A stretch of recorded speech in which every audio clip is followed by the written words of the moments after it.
Isipin mo ang isang seminaryo sa Cavite na sa loob ng maraming dekada ay kilala bilang sentro ng karunungan at kapayapaan. Libu-libong estudyante mula sa iba't ibang sulok ng bansa ang dumarating upang mag-aral ng relihiyon. Ang guro, si Ginoong Gazali, ay tanyag sa kanyang kabanalan, kahinahunan at pagmamahal sa komunidad. Ang kanyang tinig sa pagbigkas ng mga talata ay nagbibigay kapayapaan sa sinumang makarinig. Ngunit ang lahat ng kapayapaan ay nawala sa isang araw.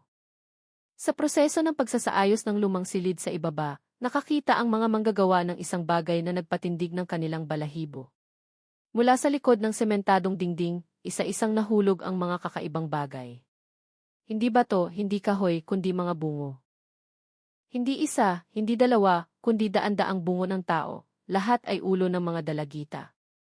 Kumalat ang baho, at ang dingding na tila pundasyon ay nagtatago ng matinding takot sa loob ng maraming taon. Mas nakakagulat pa, ang lahat ng bungo ay maayos na nakasalansan, na parang inayos ng isang maingat na kamay. Nayanig ang buong bansa sa tanong, sino sila? Bakit puro mga dalagita ang biktima? At paano ito na itago ng napakatagal sa ilalim ng seminaryo na tinaguri ang banal na lugar? Ngunit ang pinakanakakatakot ay isa. Ang guro na namumuno sa seminaryo ay nawala bago pa man mabuksan ang dingding. Magsimula tayo. Huwag kalimutang i-like at mag-subscribe at tapusin ang panonood ng video. Dahil sa bawat segundo ng palabas na ito ay may napakaraming aral na maaari nating matutunan. Huwag mag-atubiling magsulat ng mga pagbati sa mga komento. Ang langit sa Cavite ay tahimik. Mahina ang ihip ng hangin, dala ang amoy ng tuyong dahon at mamasa-masang lupa. Ngunit sa likod ng seminaryong Al-Hidayah, ang tahimik na kapaligiran ay naging isang bangungot. Dalawang manggagawa, sina Kulas at Meloy, ang nagbubuwag ng lumang silid ng dating guro na matagal ng balita na namatay. Ang silid ay nasa kanlurang dulo ng seminaryo, malapit sa maliit na kapilya at isang malaking punong banyan. Ang dingding ay basag, ang pintura ay nagbabalat, at balita na ang silid ay nakakandado ng mahigpit sa loob ng maraming taon. Pinunasan ni Kulas ang pawis sa noo at sinabi, Meloy, kakaiba ang amoy, parang bulok na bangkay. Lumapit si Meloy at sinubukang amuyin ang hangin. Ah, baka patay na daga, Kulas. Luma na rin naman ang gusali. Ngunit nang tamaan ng kanilang bareta ang panloob na dingding, narinig ang tunog ng guwang. Brak! Tila walang laman ang dingding sa likod nito. Pakinggan mo, Meloy. Hindi ito siksik na dingding, sabi ni Kulas na may tensyon sa mukha. Ang pagkausyoso ang nagtulak sa kanilang dalawa na mas lalong buwagin ang basag na bahagi. At sa sumunod na sandali, isang matalim na amoy na hindi maipaliwanag ang kumalat palabas. Matindi tumutuklap at nagpapahapdi sa lalamunan. Agad na tinakpan ni Meloy ang kanyang ilong, halos masuka. Diyos ko, anong amoy ito, Kulas? Nang bumagsak ang mga laryo, nakita nila ang isang bagay sa likod ng madilim na siwang. Mga bilog na kulay abo na nakasalansan tulad ng mga kakaibang bola. Itinutok ni Kulas ang flashlight. Tumagos ang liwanag sa makapal na alikabok, inilantad ang isang bagay na nagpatindig ng kanilang balahibo. Daan-daang bungo ng tao, lahat ay maayos na nakasalansan sa loob ng 2 metrong lapad na dingding. Ang mga bungo ay magkakapareho ang laki. Ang ilan ay mayroon pa ring hibla ng mahabang itim na buhok. Ang ilan ay mayroon pang nakakapit na lumang puting tela sa paligid ng liig. Umurong si Kulas habang sumisigaw. Napaupo si Meloy. Ang kanyang katawan ay nanginginig ng husto. Ang kanilang sigaw ay nagpatakbo sa ilang estudyante na naglilinis ng bakuran. Isa sa kanila, isang batang estudyante na nagngangalang Berto, ay tumingin sa butas sa dingding at agad na tinakpan ang kanyang bibig sa takot. Iyan ay mga bungo ng tao, sir. Napakarami. Sa loob ng ilang minuto, nagkagulo ang buong seminaryo. Agad na tinawagan ng pansamantalang pinuno ng seminaryo, si Ginoong Mangubat, ang pulisya. Sa maikling panahon, ang bakuran ng seminaryo ay napuno ng mga pulis, nakalatag ang dilaw na linya, at dumating ang lokal na media dala ang mga kamera. Ngunit ang pinakanakakagulat ay hindi lamang ang bilang, kundi ang katotohanang ang lahat ng bungo ay mga bungo ng mga dalagita. Ang paunang pagsusuri ng forensic sa lugar ay nagpakita ng pare-parehong laki ng bungo, na may edad na humigit kumulang 18 tandang bawas 25 taon. Isang tanong ang bumabagabag sa lahat, Bakit ang silid ng guro ay nagtatago ng daan-daang ulo ng mga dalagita? Si Ginoong Abdul Ghazali, isang pangalan na dating iginagalang sa seminaryo, ay ngayon ay naging bulong ng takot. Kilala siya bilang isang taong may kaalaman, matalino at may magandang asal. Ang bawat khutbah niya ay nagpapaiyak sa mga estudyante. Ang bawat payo niya ay itinuturing na gabay ng Diyos. Dumating siya sa seminaryo humigit kumulang 20 taon na ang nakalipas. Walang nakakaalam ng kanyang pinagmulan. Sabi nila ay mula sa Pampanga, ngunit walang dokumento na nagpapatunay. Sumali siya bilang guro ng interpretasyon at dahan-dahang nakuha ang posisyon bilang pangunahing pinuno. Ngunit may isang bagay na noon pa man ay misteryo, ang kanyang pribadong silid. Palaging sinisigurado ni Ginoong Ghazali ang sarili niyang susi sa kanyang silid. Hindi kailanman pinahintulutan ang sinumang estudyante na pumasok. Kahit na tumutulo ang bubong o maalikabok ang silid, tinanggihan niya ang tulong. Ako na lang ang maglilinis nito. Diyan ako nag-iisa kasama ang Diyos, sabi niya sa tuwing may nagtatanong. Sa mata ng komunidad, ang dahilan na iyon ay tila makatwiran, ngunit para sa ilang nakatatandang estudyante, may kakaiba. Ilan sa kanila ang nagpatotoo na tuwing Biyernes ng gabi, ang ilaw sa silid ng guro ay laging maliwanag hanggang madaling araw. Minsan naririnig ang tunog na parang may nagdarasal, ngunit may kasamang mahinang iyak. Isang estudyante na nagngangalang Usman, na dating katulong niya, ay umamin na nakarinig ng mas nakakapanindig balahibo. Minsan, isang gabi, narinig ko mula sa loob ng kanyang silid ang boses ng isang babae. Mahina ang boses, ngunit humihingi ng tulong. Akala ko may bisita. Nang sumilip ako sa likod na bintana, nakita ko ang anino ng isang dalagita na nakaupo sa sahig. Ang kanyang buhok ay nakabuhaghag at ang guro ay nakatayo sa kanyang harapan. Ngunit nang muli kong imulat ang aking mga mata, nawala ang anino. Ngunit dahil sa takot na isipin na naghahalusinate, si Osman ay nanahimik sa loob ng maraming taon. Matapos ang pagtuklas ng mga bungo, tinawag ng pulisya ang lahat ng tagapamahala ng seminaryo. Ngunit si Ginoong Ghazali ay hindi matagpuan. Sinabi ng ilang estudyante na umalis na siya 1 linggo na ang nakalipas upang magturo sa ibang seminaryo. Ngunit ang seminaryo na binanggit niya ay hindi kailanman nag-imbita o nakakakilala sa kanya. Pinuksan ng pulisya ang kanyang pribadong silid. Pagkabukas ng pinto, tila patay ang hangin sa loob ng silid. Puno ang dingding ng mga kasulatan mula sa banal na aklat na hindi maayos ang pagkakaayos. Halo-halo sa mga kakaibang simbolo na hindi kilala. Sa sahig ay nakalatag ang isang malaking itim na banig na may mga tuyong mansa na parang dugo. Ang mas kakaiba pa, sa ilalim ng banig ay natagpuan ang mga kahoy na tabla na maayos na nakalagay. Nang buwagin, nahayag ang isang patayong butas patungo sa silong. Naghulog ang pulisya ng flashlight at lubid. Sinalubong sila ng mamasa-masang hangin pagkabukas ng pinto. Sa ibaba ay may isang maliit na silid na may sukat na 3 metro na may mamasa-masang dingding na ladrilyo at malakas na amoy ng kamatayan. At doon nila nakita ang tanawin na nagpatindig ng balahibo maging sa pinakamatapang na pulis. Daan-daang bungo ng kababaihan ang maayos na nakasalansan sa mga kahoy na estante. Ang ilan ay buo pa rin na may mahabang buhok na nakabuhaghag. Ang iba naman ay durog. Sa gitna ng silid ay may lumang kahoy na mesa na may 12 ng kandila na may bakas ng nasunog. Sa ibabaw ng mesa ay may lumang itim na aklat. Ang unang pahina ay may nakasulat na, bawat magandang mukha ay pintuan patungo sa walang hanggan. Nakalista ang pangalang Abdul Ghazali. Sa ilalim nito ay isang sulat kamay na kapareho ng talaarawan ng guro. Inilarawan ng mga mamamahayag na naroroon ang kapaligiran bilang isang maliit na impyerno. Nagkalat ang mga tunog ng kamera. Ang baho ng dugo ay halo-halo sa amoy ng insenso na hindi pa ganap na nawawala. Ang balitang ito ay mabilis na kumalat. Sa loob ng 1 oras, ang seminaryong Al-Hidayah ay naging pambansang usapan. Isinulat ng media ang mga pamagat na nakakapanindig balahibo, seminaryo ng bungo, karismatikong guro, suspect sa ritual ng pagpatay sa daan-daang dalagita. Umiyak ang mga estudyante. Dumating ang mga magulang ng mga estudyante upang sunduin ang kanilang mga anak na may maputlang mukha. Natakot ang lokal na komunidad. Ang ilan ay hindi nangahas lumapit sa seminaryo. Ang ilan ay naniniwala pa nga na ang lugar ay naging libingan ng isang demonyo na nakasuot ng turban. Samantala, nanatiling hindi nalutas ang isang bagay, saan nagpunta si Ginoong Gazali. Natagpuan ng pulisya ang mga bakas ng kanyang pribadong sasakyan na umalis sa seminaryo 3 araw bago matuklasan ang mga bungo.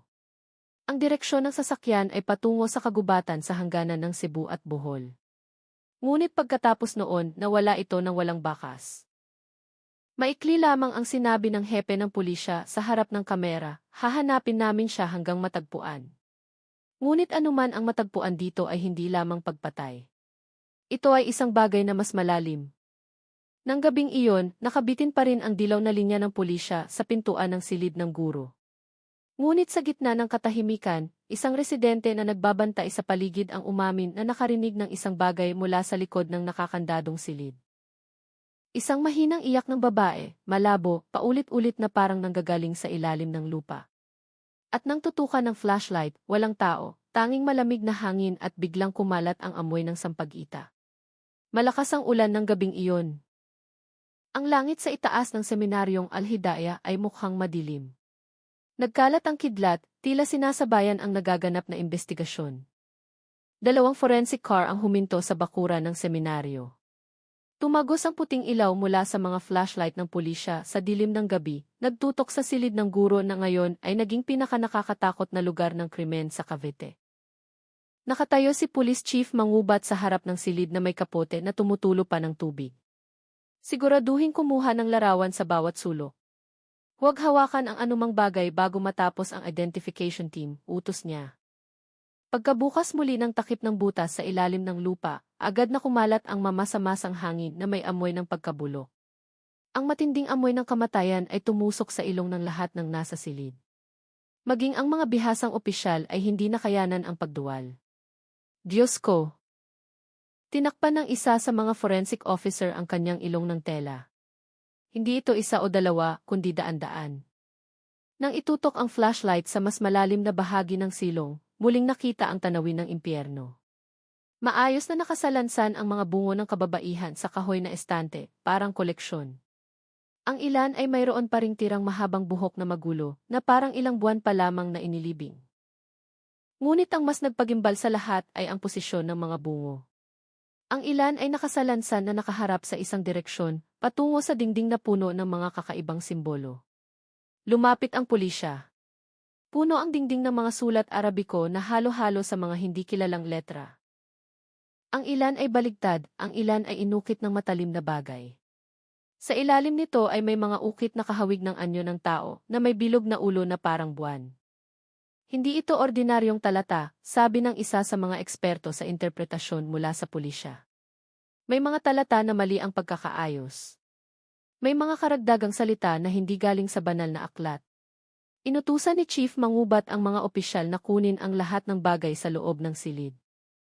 Sa lumang kahoy na mesa sa gitna ng silid ay natagpuan ang isang basong bote na naglalaman ng itim-pulang likido, ilang hibla ng buhok ng babae, at itim na kandila na may bakas pa ng natunaw na pagkatuyo.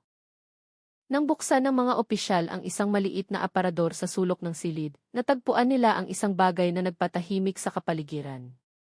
Dose-dose ng larawan ng mga dalagita, ang ilan ay luma na, ang ilan ay bago, at sa bawat larawan ay may mga sulat Arabiko sa kanilang noo. Isang pangalan ang nabasa ng malinaw sa pinakataas na larawan, si Trinidad Santos, estudyante ng Al-Hidayah, 2015. Matagal na tinitigan ni Chief Mangubat ang larawan.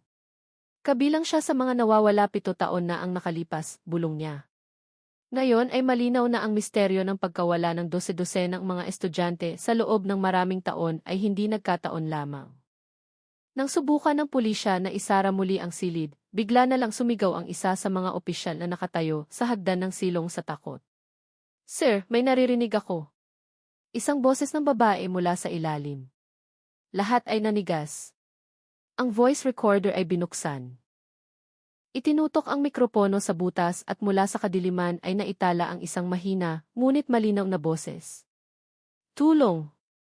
Hindi pa kami naililibing." Biglang kumalabog ang ilaw at agad na namatay. Tanging kidlat mula sa labas ng bintana ang nagbigay liwanag sa maputlang mukha ng mga opisyal. Kinabukasan ng umaga, pumutok ang balita tungkol sa seminaryo ng Bungo sa lahat ng pambansang media.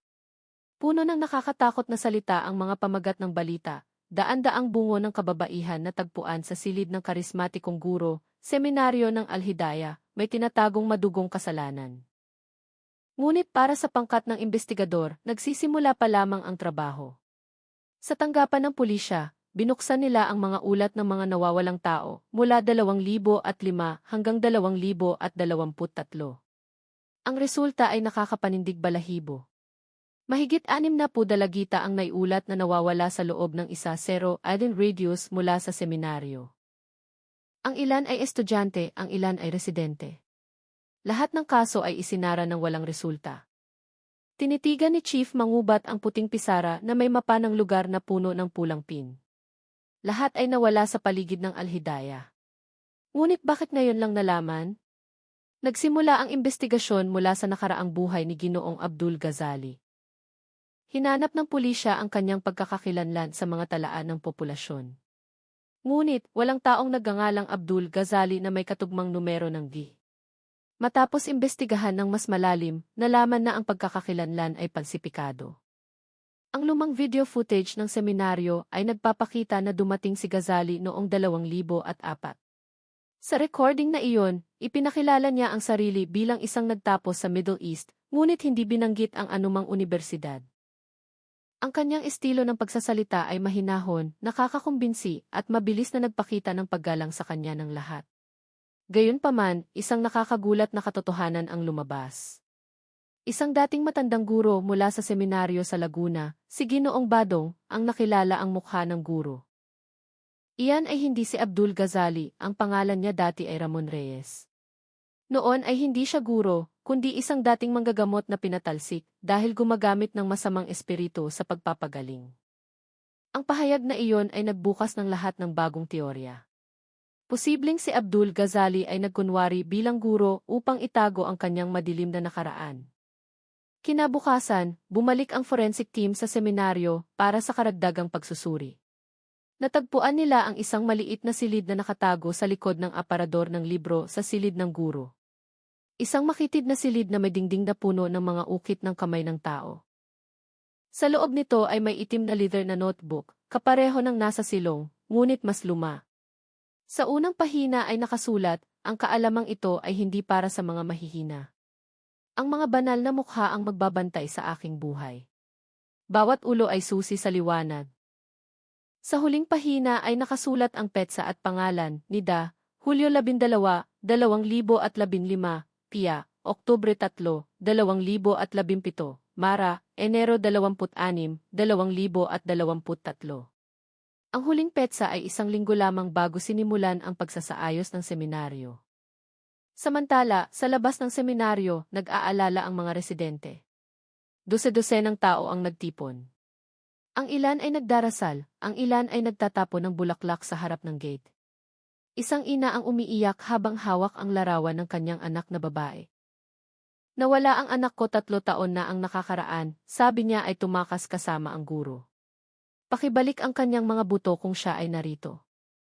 Hinukay muli ng pulisya ang lugar sa paligid ng silid ng guro at sa ilalim ng sahig ng maliit na kapilya ay natagpuan ang karagdagang mga buto na ang ilan ay durog na. Mahina ang sabi ng isa sa mga forensic expert, ang bilang ay maaaring higit sa 200. Hindi lamang ito silid ng kamatayan, ito ay isang pinlano at maingat na inihandang mass grave. Nang gabing iyon, bumalik ang pangkat sa lugar upang tiyakin na walang iba pang biktima. Ngunit habang naghukay, isang opisyal ang nakatuklas ng kakaibang bagay sa gitna ng mga buto.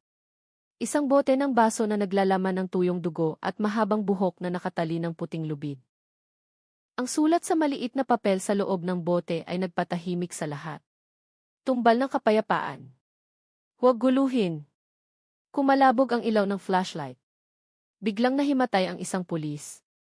Umamin siya na nakarinig ng bulong sa kanyang tainga, napakalayo na ng narating mo. Iwanan mo kami dito. Samantala, sa tanggapan ng pulisya, natanggap ng Chief Mangubat ang pinakabagong ulat. Isang residente sa lugar ng kagubatan ng Rizal ang nakakita ng figura na kamukha ni Ginoong Ghazali na naglalakad mag-isa sa hating gabi, may dalang tungkod at itim na bag. Sinabi ng saksi, tinawag ko siya, ngunit tinitigan lang niya ako. Pula ang kanyang mga mata at ngumiti siya bago nawala sa ulap. Ang balita ay nagpainit pa sa investigasyon. Inilarawan ng media si Ginoong Gazali bilang isang figura sa pagitan ng tao at demonyo, isang peking banal na nagpalit ng kaalaman sa relihiyon sa ritwal ng dugo. Mahigpit na kinondena ng ilang lider ng relihiyon, ngunit ang ilan ay hindi naniwala. Inakusahan nila ang pulisya na nagpaparatang sa isang ulama. Ngunit sinabi ni Chief Mangubat sa harap ng media, hindi kami nagpaparatang sa sinuman. Ang mga katotohanan ng forensic ay nagpapakita na daan-daang kababaihan ang namatay sa pribadong silid ni Ginoong Abdul Gazali. Hinihiling namin ang salarin, buhay o patay. Sa gitna ng kaguluhan, ang seminaryong Al-Hidayah ay naging isang tahimik at nakakatakot na lugar.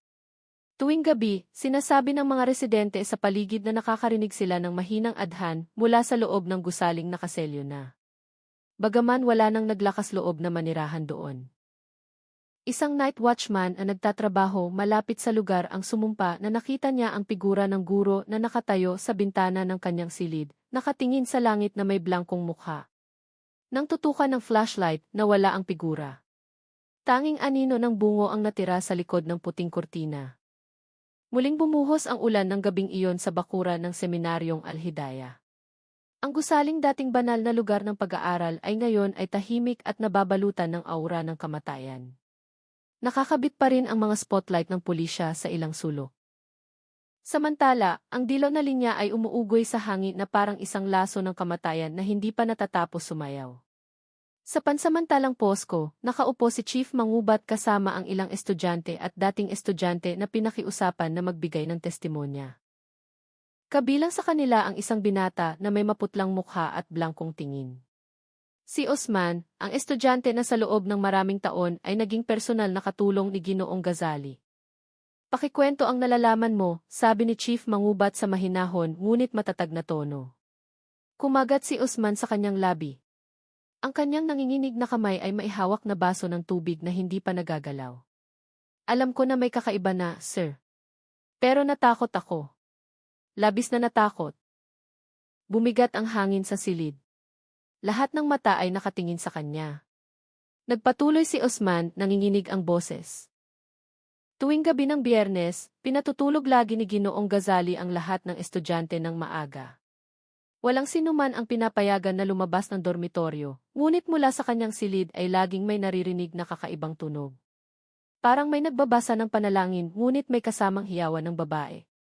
Hiyawan, tanong ng isa sa mga investigador. Mahinang tumango si Osman. Minsan ang boses ay parang umiiyak na humihingi ng tawad. Minsan parang sinasakal. Ngunit ang pinakanagpagulo sa akin ay ang boses na iyon ay madalas na naririnig sa hating gabi hanggang madaling araw. Huminto siya sandali, huminga ng malalim. Isang gabi. Hindi ko na kinaya. Sumilip ako sa siwang ng likod na pinto. Nakita ko si Ginoong Gazali na nakatayo na may hawak na mahabang kutsilyo. Sa kanyang harapan ay may isang dalagita na nakasuot ng puti. Ang kanyang bibig ay nakasara ng tela. Nagdarasal ang guro habang itinataas ang kutsilyo. Hindi ko nagawang tumingin ng mas matagal. Pagkatapos noon, tanging mahinang tunog lamang ang naririnig na parang may hinihila. Tahimik ang silid, tanging tunog ng patak ng ulan sa bubong ang naririnig. Nagtanong si Chief Mangubat, bakit hindi ka nagsumbong noon? Yumuko si Osman. Tumulo ang kanyang luha. Sinubukan ko, sir. Ngunit kinabukasan, nakita ko ang isang manok na nakasabit sa harap ng pintuan ng aking silid na baligtad ang ulo at tumutulo ang dugo. Sa dingding ay may nakasulat, huwag kang makialam sa usapan ng banal. Tinitigan niya ng blangko ang harap. Tumigil ako sa pagsasalita simula noon. Ngunit tuwing gabi ng Biyernes, naririnig ko pa rin ang boses ng babae na tumatawag sa aking pangalan. Bukod kay Osman, mayroon ding testimonya mula kay Laila, isang dating estudyante na nanirahan sa dormitoryo ng mga babae. Payat ang kanyang mukha, maga ang kanyang mga mata, at nanginginig ang kanyang mga kamay habang hawak ang isang maliit na bag na naglalaman ng permit ng pulisya. Noon ay 17 taong gulang pa lamang ako, mahina niyang sabi. Dumating si Ginoong Gazali sa dormitoryo na may dalang pagkain, sabi niya ay kawanggawa. Ngunit sa tuwing darating siya, isa sa amin ang tatawagin upang tulungan siyang linisin ang silid niya. Pagkatapos noon, ang babaeng tinawag ay hindi na kailanman bumalik. Umiyak si Leila.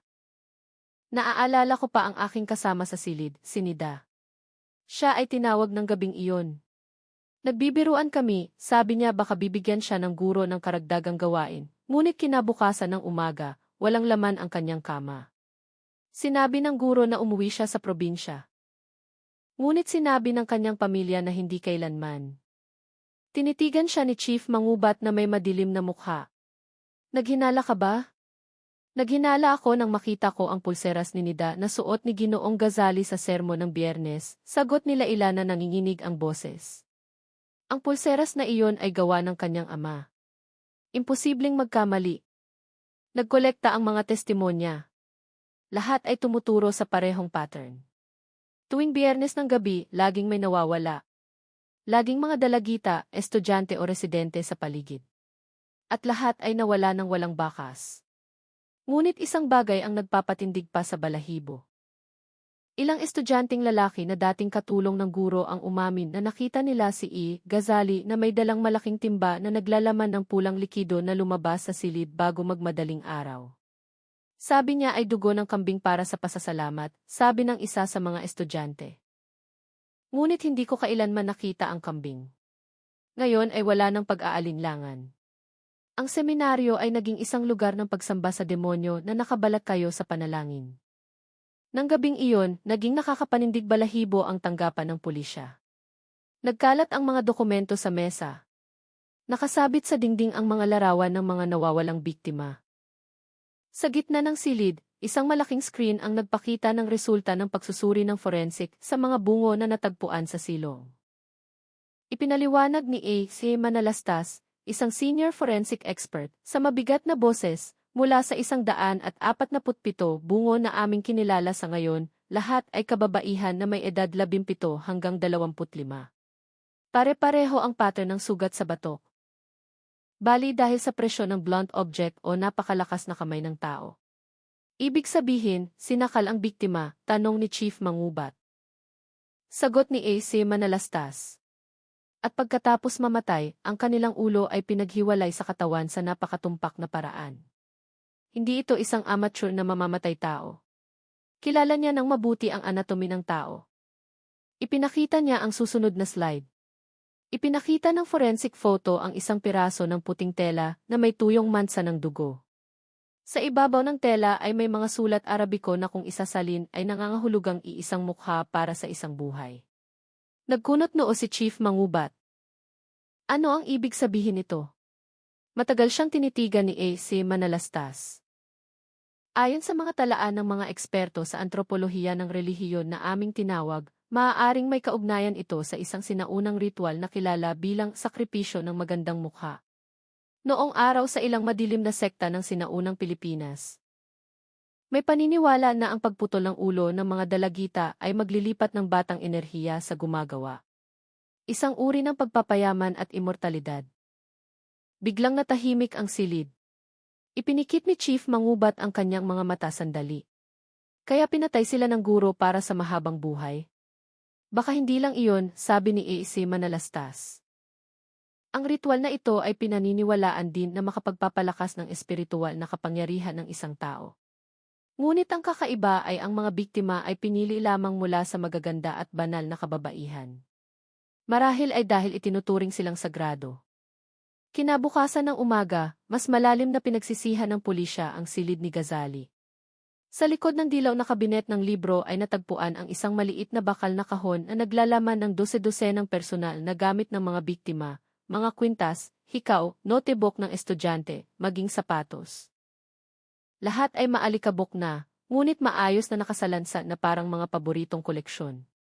Sa isa pang sulok, natagpuan ng mga opisyal ang isang itim na kahoy na tungkod na ang dulo ay may nakasabit na piraso ng buhok ng tao. Sa ilalim nito ay nakasulat ang mga sulat Arabiko na maihalong sinaunang Filipino. Isang batang guro na tumulong sa pagbabasa ng manuskrito ang nagsalita sa nanginginig na boses, "Hindi ito panalangin, sir. Ito ay isang spell para tumawag ng espiritu.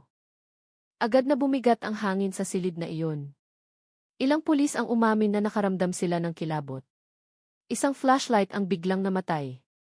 Sa gitna ng katahimikan, mula sa ilalim ng sahig ay narinig ang iduk-duk-duk na parang may kumakatok mula sa ilalim ng lupa. Huminto muna, sigaw ni Chief Mangubat. Ngunit hindi tumigil ang tunog. Sa halip ay lalong lumakas, naging may ritmo na parang mga yapak na naglalakad sa ilalim ng sahig. Nang buksan nila ang kahoy na tabla sa sahig, walang tao. Tanging malamig na hangin lamang ang lumabas mula sa madilim na siwang na sinamahan ng napakatinding amoy ng sampag-ita. Kinabukasan ng hapon, nakatanggap si Mangubat ng tawag mula sa isang miyembro ng kanyang pangkat na nag-imbestiga sa lumang bahay ni Ghazali sa labas ng Rizal. Sir, natagpuan namin ang isang lumang libingan sa likod ng bahay. Ang lapida ay may nakasulat na, Ramon Reyes namatay 2001. Natigilan si Mangubat. Sigurado ka? Sir.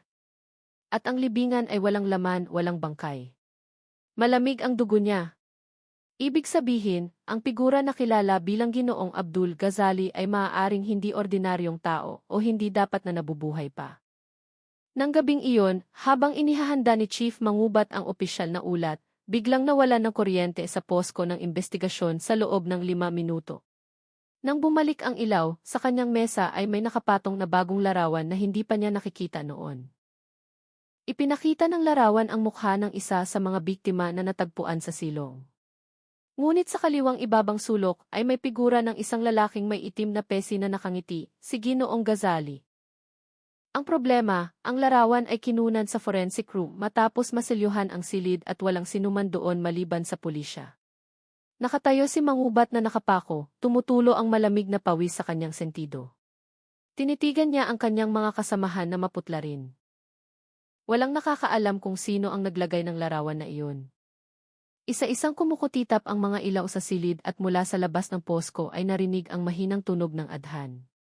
Hindi mula sa loudspeaker, kundi mula sa direksyon ng seminaryo na dapat ay walang laman. Ang boses ay paos, malalim at mabagal. Allahu Akbar! Allahu Akbar!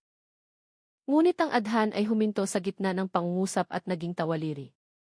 At nang gabing iyon, lahat ng nasa posko ay sumumpa na naamoy nila ang napakatinding amoy ng sampag-ita. Katulad ng amoy na lumabas sa silid ni Ginoong Ghazali ng hapon na iyon, hindi pa tumitigil ang ulan simula umaga. Ang langit sa itaas ng seminaryong Al-Hidayah ay mukhang kulay abo na parang abo. Ang lumang punong banyan sa sulok ng bakuran ay nanginginig sa hampas ng hangin, naglalabas ng tunog na ikrik na parang mahinang iyak mula sa lupa.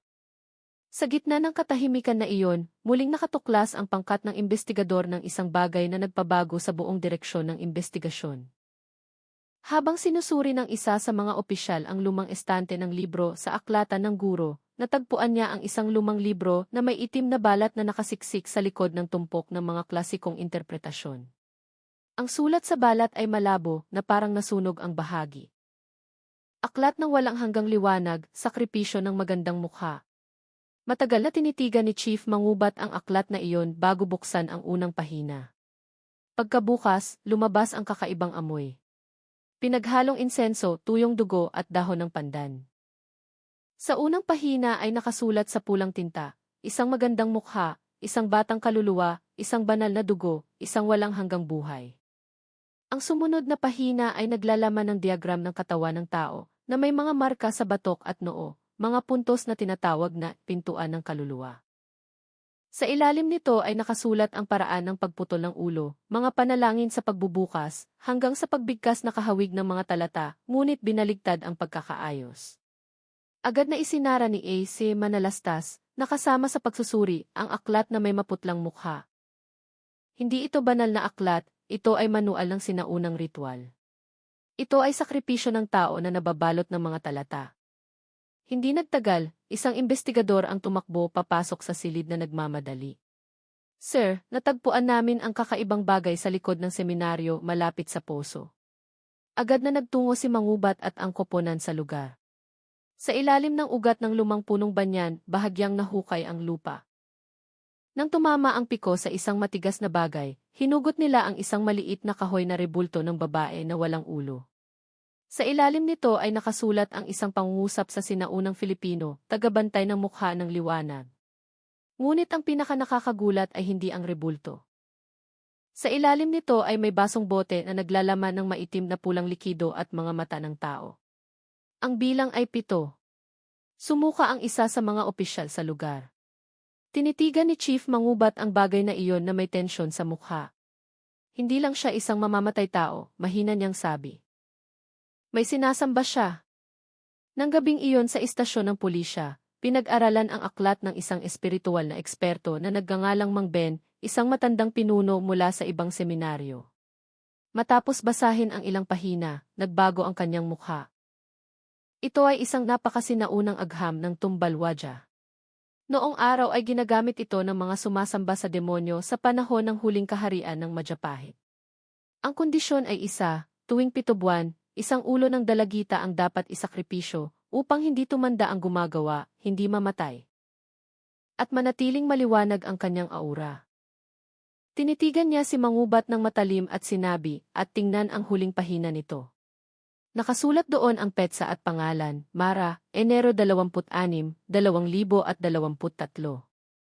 Ang pangalan ay tumugma sa huling biktima na nawala. Isang bagong estudyante na dumating sa seminaryo 6 araw bago nawala si Ghazali. Dahan-dahang isinara ni Mang Ben ang aklat.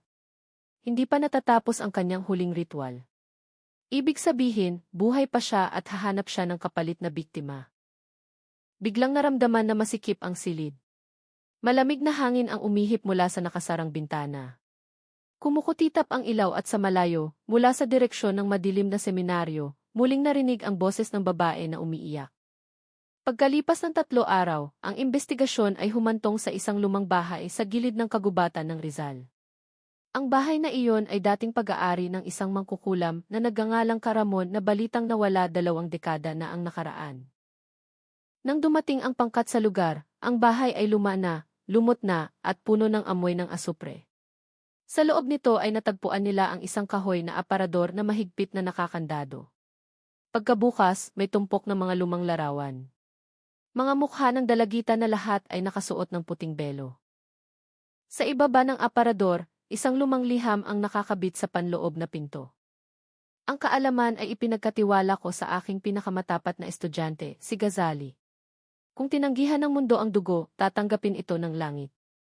Nakasulat ang pangalang Ghazali sa pulang tinta na kumupas na. Nagsimulang maniwala ang pulisya na si Ginoong Ghazali ay direktang estudyante ng mangkukulam na iyon. Ngunit, ang nagpakilabot sa lahat, ay natagpuan ang mga buto ng tao sa ilalim ng sahig ng bahay na iyon. Karamihan ay mga bungo ng dalagita, lahat ay may sugat sa batok.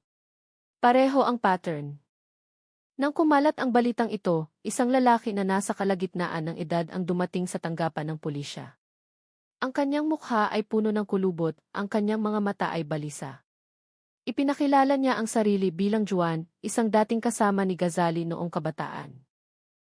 Ako ay dating kasama niya sa isang padepokan, eskwelahan ng martial arts, noong nag-aaral pa kami ng martial arts at kabalintunaan, mahina niyang sabi. Ngunit si Ghazali, uhaw siya sa kapangyarihan. Madalas niyang pag-usapan ang pagpapalit ng mukha sa buhay. Noon ay binabalaan ni Caramon ang sinumang kukuha ng kaalamang iyon na kailangan nilang magbayad ng dugo ng tao. Tumigil si Juan, nakatingin ng blanko. Akala ko ay metapora lang iyon. Hanggang isang gabi ay nakita ko siyang may dalang bangkay ng babae sa kagubatan at inilibing ang ulo nito sa ilalim ng lapida. Hinaplos niya ang kanyang mukha sa nanginginig na kamay. Sabi niya, hindi ito pagpatay. Ito ay isang mas mataas na pagsamba kaysa sa panalangin. Tinitigan siya ni Chief Mangubat ng matalim. Alam mo ba kung nasaan siya ngayon? Umiling si Juan. Hindi. Pero kung hindi pa siya patay, babalik siya sa unang lugar kung saan siya nagsimula, sa seminaryo na iyon. Dahil doon, ang huling dugo ay hindi pa natatakpan ng panalangin. Nang gabing iyon, bumalik ang pangkat ng pulisya at si Mang Ben sa seminaryong Al-Hidayah. Madilim ang gusali, tanging liwanag ng flashlight ang tumagos sa gabing hamog. Sa silong ay narinig nila ang mahinang tunog na parang may bumubulong. Tulong, tulong. Ngunit ang boses ay hindi mula sa tao. Ang boses ay parang etso mula sa hangin, paulit-ulit ng walang direksyon. Nakatayo si Mang Ben sa harap ng dingding kung saan nakaguhit ang mga kakaibang simbolo. Binasa niya ang isang panalangin ng proteksyon sa nanginginig na boses. Biglang bumigat ang hangin. Isa sa mga kandila malapit sa pintuan ang kusang umilaw. Sumayaw ang apoy kahit walang hangin. Hindi pa siya umalis dito, mahina ang sabi ni Mang Ben, hindi pa natapos ang kanyang ritual. Ang kanyang kaluluwa ay nagpapagala-gala pa rin sa lugar na ito. Bigla na lang may sumigaw na isang opisyal mula sa sulok ng silid, "Sir, tingnan niyo ito." Sa likod ng estante ng bungo ay may maliit na bakal na pinto na dati ay natatakpan ng alikabok. Pagkabukas ng sapilitan, natagpuan nila ang isang makitid na silid na naglalaman ng isang lumang kahoy na silya. Sa silya na iyon, nakatali ng kalawangin na kadena, ay isang kalansay ng tao na nakasuot pa rin ng kumpletong damit ng guro na may itim na pesi. Ngunit iba ang mukha ng bungo. Sa bungo ay may mga bakas ng hiwa na bumubuo ng malawak na ngiti mula tainga hanggang tainga. Sa dingding sa likod nito ay nakasulat sa tuyong dugo, ang kanilang mga mukha ang nagbabantay sa akin. Lumuhod si Mang Ben, inalilahi. Ginawa niya ang ritual ng pagpaparami ng kaluluwa. Itinanim niya ang bahagi ng kanyang sarili sa bawat ulo ng biktima. Bagaman patay ang kanyang katawan, ang kanyang kaluluwa ay nahati sa daan-daang mukha na iyon. Kinunan ng larawan ng mga opisyal ang natuklasan. Ngunit ang kakaiba ay lahat ng larawan na kinunan ay pareho. Ang mukha ng bungo ay tila nakatingin sa kamera at nakangiti. At ng gabing iyon, matapos umalis ang lahat sa silong, isang kihis kamera sa labas ng silid ng guro ang nakakuha ng isang bagay na hindi maipaliwanag. Isang figura ng isang lalaking may itim na pesi ang dahan-dahang naglalakad sa koridor ng seminaryo, may dalang itim na libro sa kamay. Tahimik ang kanyang mga hakbang. Blanko ang kanyang mga mata at sa likod niya ay nakita ang daan-daang anino ng kababaihan na walang ulo na tahimik na sumusunod. Nang suriin ng pulisya ang recording kinabukasan, ang oras sa screen ay nagpakita ng 2 oras ng madaling araw, parehong-pareho sa oras ng kamatayan ni Ghazali sa talaan ng autopsy. 3 linggo matapos matuklasan ang mga bungo sa seminaryong Al-Hidayah, nagsimulang lumamlam ang opisyal na investigasyon. Ang malaking balita na dating pumupuno sa mga telebisyon ay dahan-dahang nawala sa media. Pinagbawalan ang mga mamamahayag na pumasok sa lugar ng seminaryo. Lahat ng akses sa impormasyon ay nilimitahan at ang bawat opisyal na sumubok na magsalita sa publiko ay nakatanggap ng biglaang sulat ng paglilipat. Naramdaman ni Chief Mangubat na may kakaiba. Tuwing susubukan niyang magdala ng bagong ebidensya sa laboratorio, ay hindi nakikitang kamay na pumipigil sa kanya. Ilang dokumento ang kinuha sa utos na nakatataas at ang digital file tungkol sa kaso ni Ghazali ay biglang nabura mula sa pangunahing server ng pulisya. Hindi ito system error, sabi ni Mangubat sa mahinang boses sa kanyang assistant na si Shayna. Ito ay sabotahe, mayroong ayaw na ipagpatuloy ang kasong ito. Tinitigan siya ni Shayna na may pag-aalinlangan. Pero bakit, sir? Daan-daang biktima ang pinag-uusapan natin. Sino ang may sapat na kapangyarihan upang burahin ang lahat ng ito? Buntong hininga si Mangubat, ang taong dating nagprotekta kay Ghazali. Nang gabing iyon, nag-iisa si Mangubat sa silid ng archive na halos walang laman ngayon. Sa kanyang harapan ay nakalatag ang isang folder na hindi niya nagawang burahin. Ang permit sa pagtatayo ng seminaryong Al-Hidayah ay nilagdaan ng isang mataas na opisyal sa kagawaran ng edukasyon. At sa sulok ng lagda ay nakalista ang isang pangalan na pamilyar sa kanya, si Ginoong Alfredo Sanchez, ang opisyal na ngayon ay nagsisilbing direktor ng pambansang edukasyon sa relihiyon. Biglang kumaluskos ang pintuan ng archive. Lumabas si Shayna na may gulat na mukha. Sir, kailangan mong makita ito. Inilagay niya ang tablet sa mesa, nagpapakita ng isang amateur video mula sa lokal na media. Sa video ay makikita ang isang batang guro na nagbibigay ng sermon sa isang bagong seminaryo sa Laguna. Ang kanyang boses ay mahinahon, karismatiko, at ang kanyang galaw ay lubhang kahawig ng isang taong dating kilala ni Mangubat. Ang pangalan niya ngayon ay Ginoong Marco Sanchez, sabi ni Shayna. Bagong bukas lang ang seminaryo niya, 3 buwan na ang nakakaraan at tingnan mo kung sino ang dumalo sa inaugurasyon niya.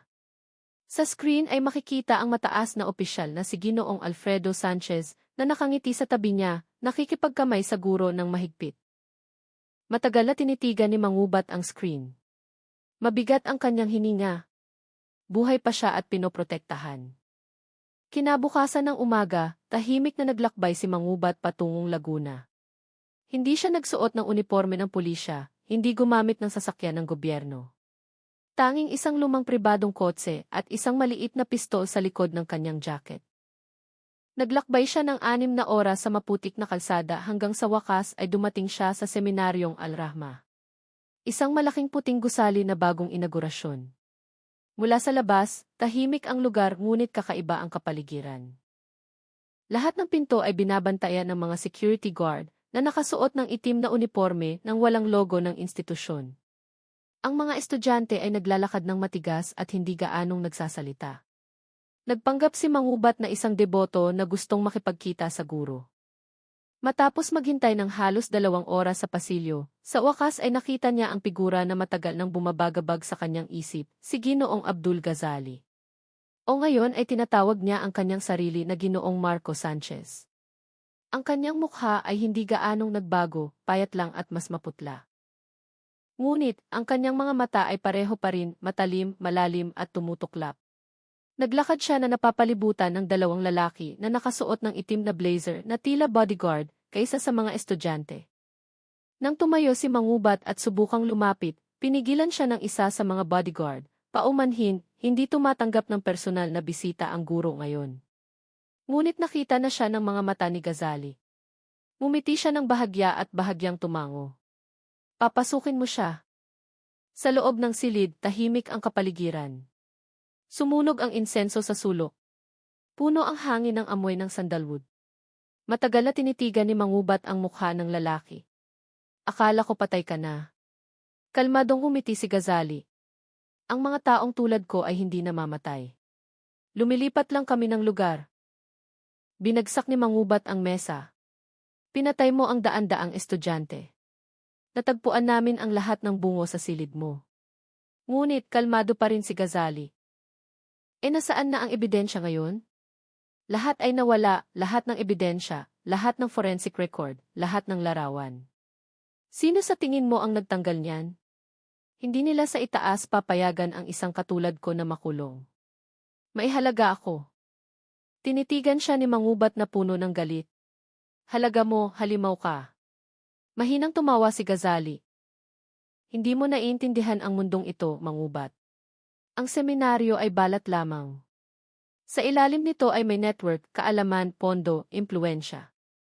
Akala mo ang seminaryo ay lugar lang ng pag-aaral? Hindi, iyan ay larangan ng pamumuhunan. Lugar ng pagtatanim ng impluensyang pampulitika. Ako ay maliit na kasangkapan lamang sa isang mas malaking laro. Naramdaman ni Mangubat na kumukulo ang kanyang dugo. Ngunit bago pa siya makabaril, 2 bodyguard na ang nakatayo sa likod niya at nagkakarga ng baril. Sinabi ni Ghazali sa mahinang tono, gusto mo ng katarungan? Halika bukas ng gabi sa lugar na ito sa ganap na alas negatibo 2 ng madaling araw, mag-isa ka. Makikita mo kung sino talaga ang namumuno sa bansang ito. Ang langit sa Laguna ng gabing iyon ay itim na itim. Umihip ang malamig na hangin, dala ang alikabok at mga tira ng nasunog. Ang orasan ay nagpakita ng 1 oras 50 minuto ng madaling araw nang huminto si Chief Mangubat sa harap ng bakal na bakod ng Seminaryong Al-Rahma. Nakasuot siya ng bulletproof vest at isang maliit na kamera sa dibdib. Isang pistol ang nakasiksik sa kanyang baywang. Siya ay nag-iisa. Pagpasok niya sa gate, narinig niya ang mahinang tunog mula sa loob ng pangunahing aula. Dahan-dahan siyang lumapit, nagtago sa likod ng malaking haligi. Sa loob ng aula, humigit kumulang 1 lalaki na nakasuot ng puting abaya ang nakaupo ng bilog. Sa kanilang harapan ay nakatayo si Ginoong Alfredo Sanchez, isang mataas na opisyal ng kagawaran ng edukasyon. Sa kanyang tabi, nakatayo si Ginoong Ghazali o Marco Sanchez na nakapamaywang, kalmadong nakangiti. Sa gitna ng bilog ay may malaking kahoy na mesa na may tumpok ng mga sobre, dokumento, at folder na may logo ng kagawaran. Binuksan ni Mangubat ang recorder sa kanyang dibdib. Nagsalita ng mahina si Ginoong Sanchez. Simula ngayong gabi, lahat ng seminaryo na kasama sa network ay kokontrolin ng ating konseho. Kaalaman, pondo, direksyon ng pagtuturo, lahat ay dapat na naaayon sa interes ng sentro. Pamumunuan ni Ghazali ang programa ng pagbabagong buhay. Kailangan natin ng mga guro na kayang kontrolin. Nagtanong ang isa sa mga dumalo, paano ang kaso ng bungo? Hindi ba kumalat na iyon sa publiko? Ngumiti ng malamig si Ghazali. Nailibing ko na ang kasong iyon. Lahat ng ebidensya ay nabura na. At kung may maglakas loob na muling magbanggit, ako mismo ang maglilibing sa kanya. Pigil hininga si Mangubat, ang kanyang kanang kamay ay nakahawak sa pistol sa likod ng kanyang jacket. Ngunit bigla na lang ang tunog sa likod niya ang nagpagulat sa kanya. Ibaba mo ang armas mo, Chief. Isang baril ang nakatutok sa kanyang leg. Paglingon niya, nakita niya ang mukha ni Shaina, ang kanyang assistant, blanko ang kanyang mga mata. Paumanhin, sir, may pamilya rin po ako. Halos hindi makapaniwala si Mangubat. Inabot ni Shaina ang recorder sa isa sa mga bodyguard ni Ghazali. Lahat ay ayon sa plano. Lumabas si Ghazali sa aula at lumapit kay Mangubat na ngayon ay kinalagkad sa gitna ng silid. Tingnan mo, Mangubat, akala mo ito ay tungkol sa kasalanan at gantimpala? Hindi, ito ay tungkol sa kapangyarihan, tungkol sa kung sino ang kumokontrol sa katotohanan. Tinapik niya ang balikat ni Mangubat. Maaari kang sumali sa amin o mawala tulad nila. Tinitigan siya ni Mangubat na may galit na mata. Akala mo maitatago mo ito magpakailanman? Umiti si Ghazali. Makikita mo. Kahit mamatay ako bukas, may 1,000 Ghazali pa ang papalit. Dahil ang sistemang ito ay hindi sa akin. Ito ay sa mga mas mataas sa atin. Biglang narinig ang sirena ng pulisya mula sa labas ng bakod. Nagpanik si Shaina. Sir, dumating sila. Sinipa ni Mangubat si Ghazali at tumalon sa gilid, binaril ang 2 bodyguard. Tumama ang bala sa balikat ng isa sa kanila. Nagkagulo ang silid. Tumakbo si Ghazali patungo sa likod na pinto. Ngunit hinabol siya ni Mangubat. Nagkaroon ng maikling pagtatalo sa makitid na pasilyo. Isang putok ang nagpunit sa hangin. Nang pumasok ang mga pulis, natagpuan nila si Mangubat na nakatayo na nanginginig ang mga kamay. Umusok ang kanyang pistol. Sa sahig. Nakahandusay si Ginoong Ghazali na puno ng dugo, nakangiti pa rin. Ngunit sa kanyang kamay ay maihawak siyang itim na flash drive na kalaunan ay ibinigay kay Chief Mangubat ng medical team. Sa silid ng interogasyon kinabukasan, binuksan ang flash drive.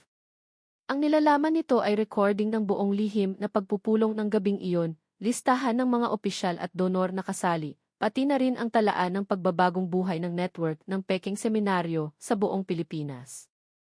Ang kaso ng Al-Hidayah ay sa wakas ay hindi lamang tungkol sa serial killings, kundi tungkol sa korupsyon, manipulasyon ng relihiyon at kapangyarihang pampulitika. Ngunit, isang bagay pa rin ang misteryo. Ang resulta ng autopsy ni Ghazali ay nagpakita ng nakakagulat na katotohanan. Hindi tumugma ang kanyang fingerprint sa lumang talaan. Ibig sabihin, ang lalaki ay maaaring hindi ang orihinal na Ghazali. 2 linggo na ang lumipas mula ng gabing iyon ng pagsalakay sa Laguna. Ngunit para kay Chief Mangubat, lahat ay tila isang bangungot na hindi pa natatapos. Tuwing gabi, nagigising siya sa tunog ng mga yapak sa koridor ng kanyang bahay. Minsan may maririnig na mahinang katok sa pintuan ng silid. Pagkabukas, walang tao. Tanging malamig na hangin at mahinang amoy ng insenso na kahawig ng amoy ng seminaryong Al-Hidayah. Alam niyang hindi iyon guni-guni, ngunit hindi rin niya ito may airport. Maging sa pulisya, itinuturing na siyang masyadong maraming alam. Lahat ay malamig ang pakikitungo. Ang mga kasamahan na dati ay pumupuri sa kanya ay yumuyuko na ngayon kapag nagkikita. Nakasubaybay ang kanyang telepono sa opisina at nang sinubukan niyang magpadala ng kopya ng flash drive sa balita, bigla na lang nawala ang file mula sa kanyang laptop. Bagaman hindi ito kailanman nakakonekta sa internet. Sa puting pisara ng kanyang walang laman na opisina ay nakasulat pa rin ang pangungusap na siya mismo ang nagsulat noong nakaraang linggo. Kung bumagsak ang isang guro, libu-libong iba pang mukha ang babangon. Matagal niyang tinitigan ang pangungusap na iyon. Mugto ang kanyang mga mata. Mas lumalalim ang itim na bilog sa ilalim nito. Hindi siya natutulog ng maayos sa loob ng maraming araw.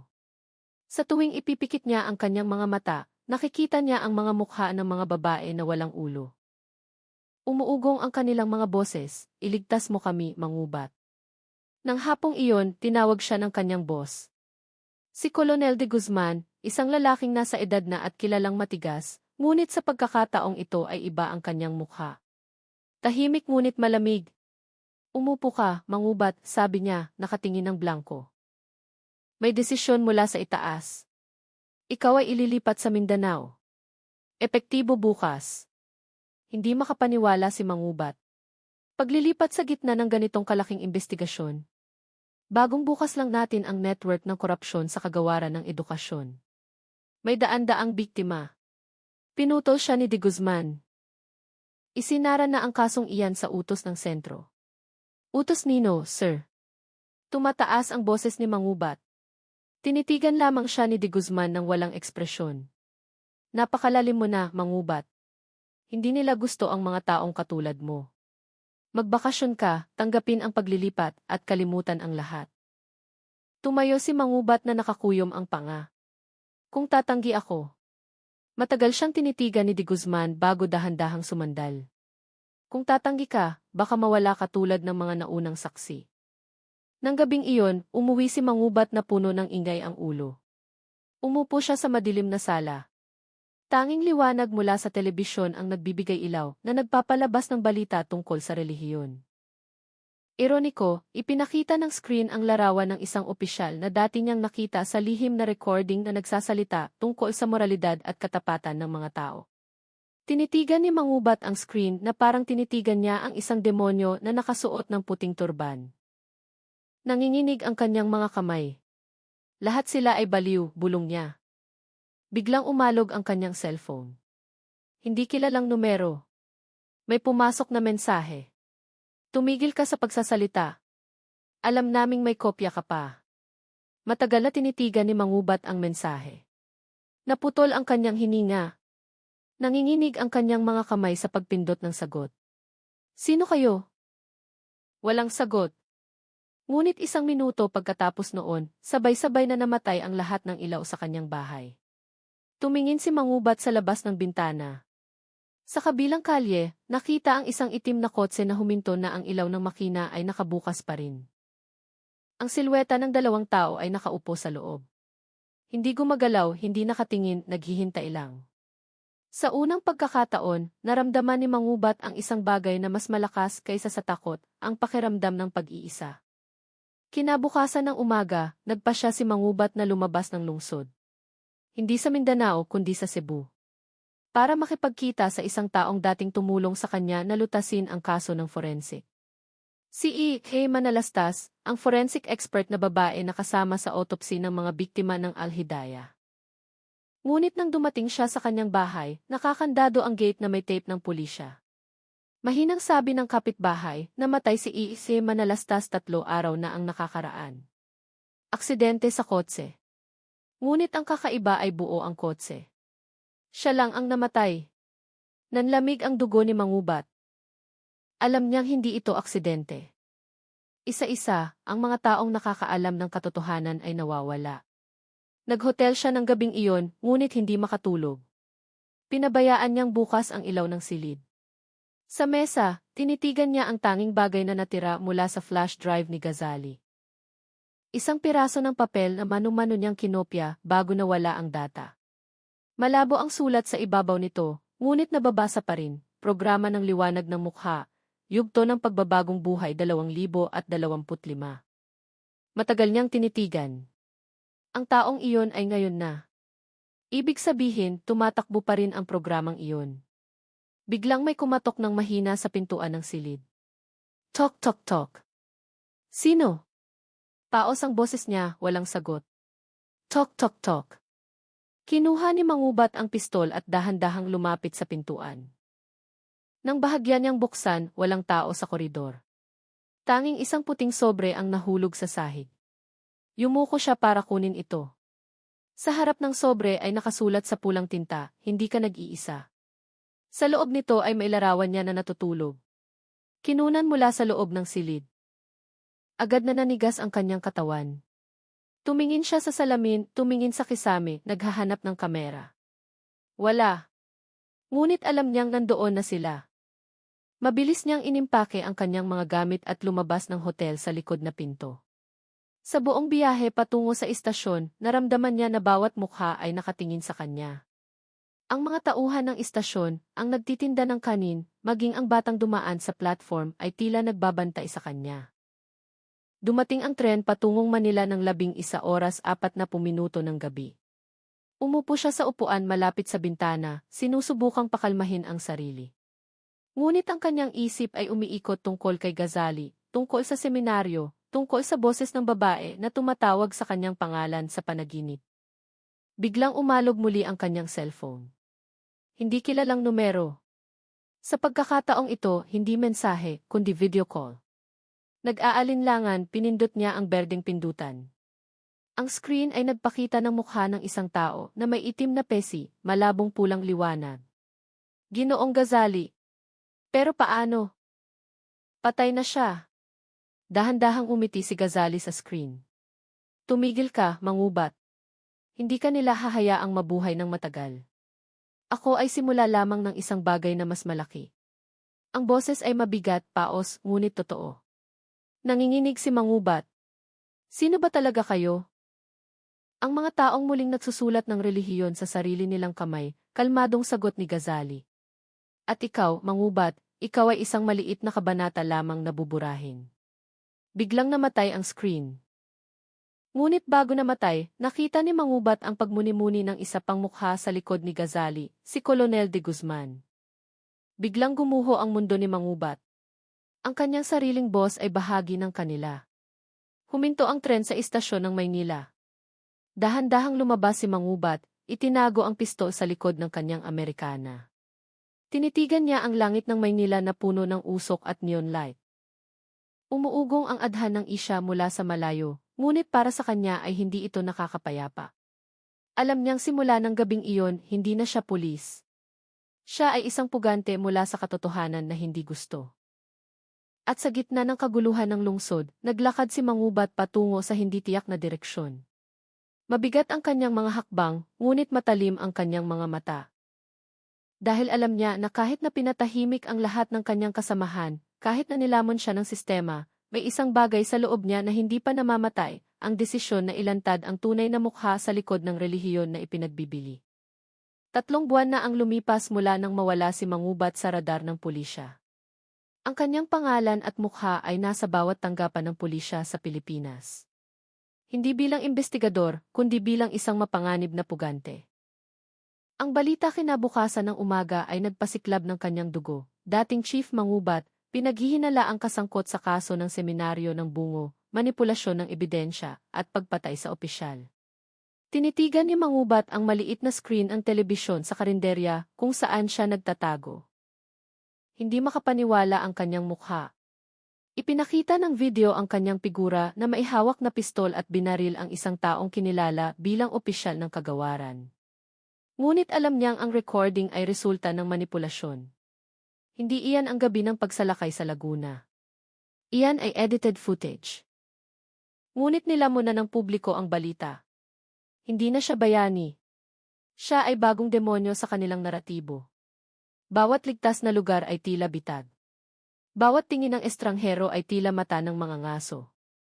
Sa gitna ng takot at pagkabigo, si mangubat ay kumapit lamang sa isang bagay, ang huling piraso ng data mula sa flash drive ni Gazali na matagumpay niyang nailigtas. Isang maliit na file na pinangalanang Ulat ng Pagsasara ng Taso 17 Docs. Binuksan niya ang file gamit ang lumang laptop na nakakonekta sa ninakaw na modem at doon niya natagpuan ang isang bagay na tumama sa kanyang puso. Isang panloob na ulat mula sa isang ahensya ng pulisya na nilagdaan ni Colonel de Guzman, ang kanyang sariling boss. Ang nilalaman ng ulat, ang Operasyong Al-Hidayah ay idineklara na matagumpay. Ang paksa na si mangubat ay ganap na namanu-manuhan ayon sa plano. Ang mga ebidensya ay inihanda upang ituro sa kanya. Ang naratibo ng media ay inihanda ng public relations team. Lahat ng partido na nakakaalam ng orihinal na senaryo ay nasiguro o nabura. Ang status ng kontrol ay matagumpay. Nagtiwala ang publiko. Ang programang Liwanag ng Mukha ay maaaring ipagpatuloy sa bagong pangalan. Nanginginig ang kamay ni Mangubat sa pagbabasa ng huling linya na iyon. Hindi siya tagapagligtas. Siya ay kasangkapan. Ang buong imbestigasyon na akala niya ay sa kanya ay bahagi pala ng mas malaking proyekto ng inihandang opinyon ng publiko. Binagsak niya ang mesa, pinipigilan ang galit at takot. Kaya ako, ang kanilang kambing na itim. Sa screen ng laptop, pinalaki niya ang bahagi ng electronic signature sa ilalim ng ulat. Ang pangalan ni Colonel de Guzman. Sa ilalim nito ay pinatunayan ni Ginoong Alfredo Sanchez. Kumpleto ang kadena ng demonyo. Si Gazali ay mukha lamang. Si de Guzman ang kamay ng pagpapatupad. Si Sanchez ang mastermind sa likod ng kortina ng relihiyon. At si Mangubat ang peking mukha na gagawing kaaway ng publiko upang manatiling malinis ang sistema sa mata ng mga tao. Nang gabing iyon sa walang laman na bahay kung saan siya nagtatago, tinitigan ni Mangubat ang maliit na salamin sa kanyang harapan. Ang kanyang mukha ay payat, makapal ang kanyang balbas, pula ang kanyang mga mata. Matagal niya itong tinitigan.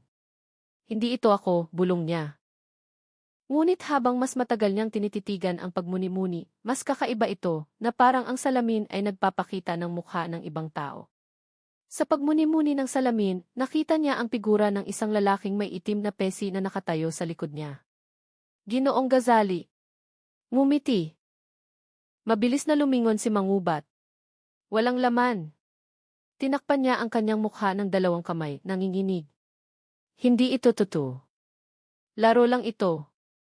Ngunit ang kanyang sariling boses ay nagsimulang magtunog na parang estranghero. Dahan-dahan. Ang hangganan sa pagitan niya at ni Gazali ay tila malabo. Ang mga anino ng nakaraan at ang tunog ng pag-iyak ng mga estudyante ay patuloy na umiikot sa kanyang ulo, halo-halo sa bulong ni Gazali mula sa huling gabing pagsalakay. Makikita mo, Mangubat. Kahit mamatay ako bukas, may ibang mukha ang papalit. At ngayon ay napagtanto niya na isa sa 1,000 mukha na iyon ay siya mismo. Madaling araw. Naglakad si Mangubat sa isang maruming eskinita sa Maynila na may lumang Amerikana at sombrero na nakatakip sa kanyang mukha. Dahan-dahan ngunit tiyak ang kanyang mga hakbang. Alam niya kung saan pupunta. Ang gusali ng komisyon sa karapatang pantao. Ang lugar kung saan naghihintay ang tanging taong naniniwala pa sa kanya, si Shayna. Si Shayna, ang babaeng dati ay nagtaksil sa kanya ng gabing pagsalakay. Ngunit 1 linggo na ang nakakaraan ay nagpadala siya ng misteryosong mensahe, niloko nila ako. Matutulungan kitang ilantad ang lahat. Dumating si Mangubat sa gusali ng 5:15 ng umaga. Malamig at mamasa-masa pa ang hangin. Ngunit pagkapasok niya sa walang laman na lobby, huminto ang kanyang mga hakbang. Sa gitna ng silid, nakaupo si Shayna. Nakayuko ang ulo, dumadaloy ang dugo mula sa sentido. Hawak niya ang isang flash drive. Matigas ang kanyang katawan. Lumapit si Mangubat na nanginginig ang mga hakbang. Hindi. Nabiyak ang kanyang boses. Sa dingding sa likod ni Shayna ay nakasulat sa pulang pintura, hindi siya biktima, siya ang mastermind. Agad na narinig ang sirena mula sa labas ng gusali. Dose-dosenang pulis ang pumalibot sa lugar. Boses mula sa loudspeaker, Chief Mangubat, ikaw ay inaresto sa kasong pagpatay at pagtataksil sa bansa. Ibaba mo ang armas. Nakatayo si Mangubat na nakapako. Mabigat ang pistol sa kanyang kamay. Alam niyang inayos ito. Naghihintay sila sa sandaling ito. Tinitigan niya ang bangkay ni Shayna muli bago tumingin sa malaking salamin sa harap ng silid. Doon, dahan-dahang nagbabago ang kanyang pagmuni-muni. Ang kanyang mukha ay hindi na si Mangubat, kundi ang mukha ni Gazali, kumpleto sa itim na pesi at kalmadong ngiti. Umurong si Mangubat ng isang hakbang. Hindi ako siya.